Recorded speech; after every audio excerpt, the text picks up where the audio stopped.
안녕하세요. 키보드 리뷰 유튜버 승업입니다. 오늘은 레이저에서 출시한 헌츠맨 V3 10키리스 8kHz 제품을 소개해드리겠습니다. 이 키보드는 자석축이 아닌데도 래피드 트리거 기능을 지원합니다. 그래서 단순히 일반 기계식 키보드라고 보기엔 조금 특이한 포지션의 제품인데요. 실제로 사용해보면서 어떤 느낌인지 하나씩 살펴보도록 하겠습니다. 제품의 구성품은 간단하게 키보드 본품과 케이블, 설명서로 구성되어 있습니다. 반응 속도가 중요한 게이밍 키보드라서 유선으로 연결해서 사용이 가능하고요. 키캡은 OEM 프로파일 정도의 높이를 갖고 있습니다. 그리고 자세히 보시면은 스위치 쪽에 이렇게 스테빌라이저 철심이 보이는데요. 이건 레이저의 2세대 아날로그 옵티컬 스위치로 다른 브랜드에서는 볼 수 없는 굉장히 유니크한 형태로 제작된 스위치입니다. 확실히 스위치의 모양이 엄청 특이하죠. 저는 이거 어떤 느낌일지 정말 궁금하네요. 키캡은 PBT 재질의 이중사출 샤인스루 방식으로 제작되었고 두께는 1.4mm 정도가 나오네요. 빛이 투과되는 샤인스루 이중사출이라 키보드를 컴퓨터에 연결하면 이런 식으로 문자열이 빛나는 특징도 갖고 있습니다. 그리고 스위치가 노출되어 있는 B키 타입이라 키보드의 상판이 결국 보강판이 되는데요. 이 상판 겸 보강판은 알루미늄 재질로 제작되었고요. 바닥면, 하판은 플라스틱으로 되어 있습니다. 제품 자체는 좀 가벼운 편이에요. 무게를 재보면은 723g이 나오네요. 하판 쪽 여기에는 경사 조절 다리가 있는데 이렇게 경사각이 적혀있는 디테일이 들어가 있기도 합니다. 이 제품은 트루 8K 폴링 레이트를 지원하고 래피드 트리거 모드와 SOCD 기능인 스냅탭을 활성화해줄 수 있는 게이밍 키보드입니다. 레이저 시냅스 소프트웨어에서 그 기능들을 세팅해줄 수 있는데 일단 먼저 키보드의 기본기, 타건감을 한번 살펴보도록 하겠습니다. 테스트를 해보니까 스테빌라이저 상태는 꽤 괜찮았습니다.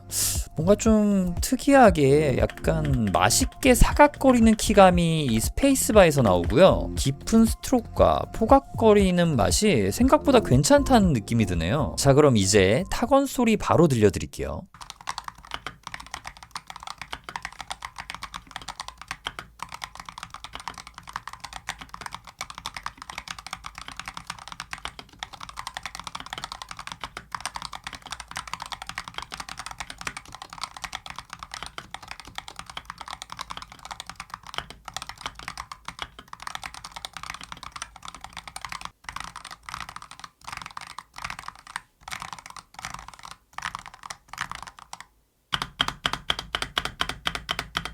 야, 이거 느낌이 꽤 괜찮습니다. 전반적으로 시원시원한 타건감을 갖고 있고 스위치의 스트로크 감각이 꽤 깊게 느껴졌습니다. 그리고 키압은 약하지 않습니다. 쫀득하면서 반발력이나 저항감이 적당히 있는 편이에요.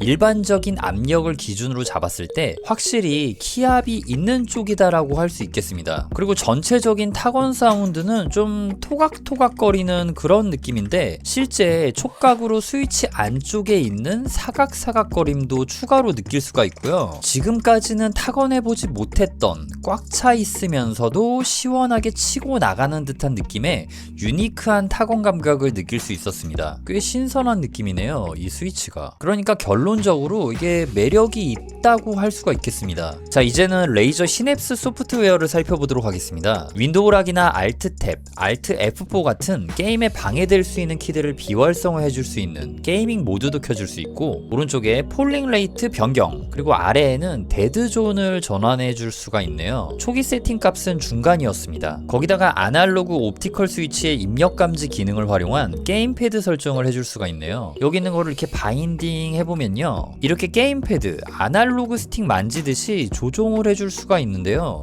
상당히 감도가 좋은데요. 좀 신기하긴 합니다. 지금까지는 커스텀 설명 메뉴였고요. 바로 옆에 있는 작동 메뉴에 진입하면 여기서 키를 누를 때와 뗄 때의 거리 값으로 입력과 입력 해제를 세팅할 수 있는 래피드 트리거 기능과 두 개의 키를 세팅해서 동시에 누르면 가장 마지막에 누른 키가 우선 입력되는 스냅탭 기능을 세팅해 줄 수 있습니다. 스냅탭은 보통 SOCD라고 불리는 기능이고요. 레이저 시냅스를 꼭 켜지 않아도 FN 키와 왼쪽 Shift 키를 동시에 눌러서 켜고 꺼줄 수가 있습니다. 이런 식으로 A와 D 키가 빨간불이 돼서 꺼지거나 다시 눌러서 켜지는 거를 색상으로 체크할 수 있습니다. 하나의 키에 누를 때 프레스 입력과 키를 뗄 때 릴리즈 입력을 각각 다르게 만들어주는 스냅플렉스 기능도 들어가 있습니다. 그리고 이거는 리듬 게임 하는 분들이 보통 사용하는 연속 래피드 트리거 기능인데 자신이 하는 게임이 키를 연타하며 누르는 경우가 많을 때 켜주시면 됩니다. 이게 꺼져 있으면 키를 누르고 다시 쭉 올라와서 여기서 다시 이렇게 누르게 되는 경우 작동이 안 되죠. 그런데 이 상태에서 이 기능을 켜주면은 키를 눌렀다가 다시 작동 지점을 지나서 다시 누를 때 이렇게 작동이 된단 말이에요. 여기 안에서 이렇게 짤짤이를 넣어도. 그래서 이렇게 연속으로 와다다다 입력하게 되면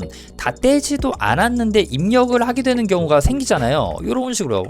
그래서 리듬 게임 유저분들이 필요할 때 사용하면 되는 기능이고 FPS 유저분들은 꼭 켜지 않으셔도 되는 기능입니다. 중요한 건 래피드 트리거 기능에서 감도를 세팅할 때 0.1 단위로만 세팅을 해줄 수가 있습니다. 이 부분은 광축의 한계인 건지 아니면 이 정도 세팅으로도 래피드 트리거를 충분히 느낄 수 있다고 레이저가 판단한 건지 게임 테스트를 진행해 봐야겠습니다. 지금 보시는 이 마우스는 레이저에서 출시한 바이퍼 V3 프로 SE 제품입니다. 3세대 레이저 옵티컬 스위치가 탑재되었고 마우스 무게는 53g이 나오네요. 이 제품은 바이퍼 V3 프로에서 8K 무선 동글만 빠진 버전으로 1K 폴링 레이트로 작동하나 하이퍼 폴링 동글 연결 시에는 8K 폴링 레이트로 작동되는 제품입니다. 근데 그거 아세요? 지금 이 제품이 난리 난 게 반응 속도가 현존하는 모든 게이밍 마우스 중에서 넘버1이라고 하네요. 자, 현재 키보드 폴링 레이트 값은 8K로 세팅했고요. 래피드 트리거 감도는 0.1mm로 가장 낮게 세팅했습니다.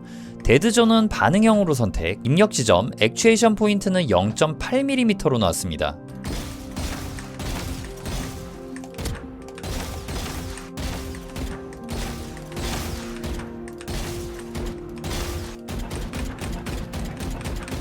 제가 볼 때 이거 그 값이 좀 뭐랄까?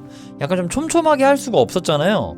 근데 나쁘지가 않네요. 그러니까 좀 그런 느낌 있잖아요. 광축이고 감도를 정말 자유롭게 할 수는 없는데 레이저는 왜 이렇게 만들었을까? 이런 생각을 저도 갖게 됐는데 이거 괜찮아요 진짜. 이건 느껴지잖아요.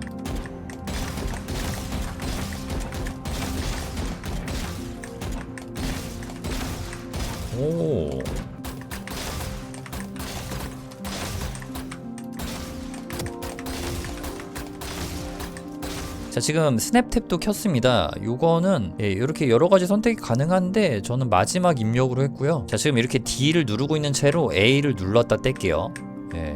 이런 식으로 SOCD 기능, 스냅탭 기능 잘 작동하고 있는 거를 확인할 수 있었습니다. 반대로 지금은 A를 누르고 있고 D를 눌렀다가 뗐다, 눌렀다 뗐다 하고 있습니다. 그리고 이 기능 꺼줄 때는 FN키와 Shift 눌러가지고 꺼주시면 되고요. 결론적으로 게임할 때 사용하기 괜찮은 키보드인 거 지금 확인이 됐고요.